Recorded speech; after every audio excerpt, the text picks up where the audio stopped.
You'll find the windshield wiper washer lever to the right of the steering wheel. Rotate the end of the lever to low for low-speed wipers. Turn it to high for high-speed wipers.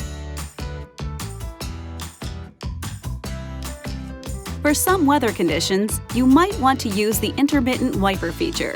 Just rotate the control to the first position for one of the intermittent settings. You can set the delay cycle anywhere between 1 to 18 seconds, and it varies according to vehicle speed. For washer spray, pull and hold the lever toward you. The spray will stop when you release the lever, and the wiper will operate for 2 more wipe cycles. To activate a single wipe cycle, just pull up on the lever. It's a great way to clear off road mist or spray from a passing vehicle. To activate your rear window wiper, rotate the center of the wiper switch up to the first position. To activate the rear window washer, push the lever toward the instrument panel. The washer pump and wiper will operate as long as you hold the lever. You'll find the headlight control switch on the left side of the instrument panel. Turn the control to the first position for parking lights. Turn it to the second position for headlights.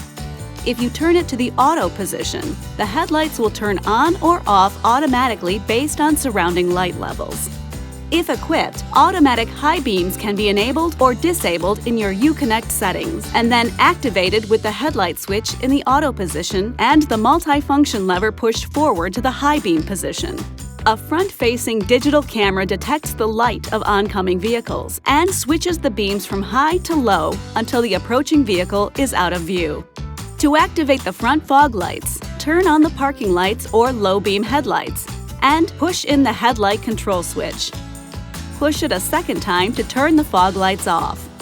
The dimmer control switch controls your instrument panel and ambient lighting. With the parking lights or headlights on, rotate the dimmer control to adjust the brightness of the instrument panel lights and the interior and ambient light levels. This video is not intended to take the place of your owner's manual. For complete details and other important safety information, please see your owner's information.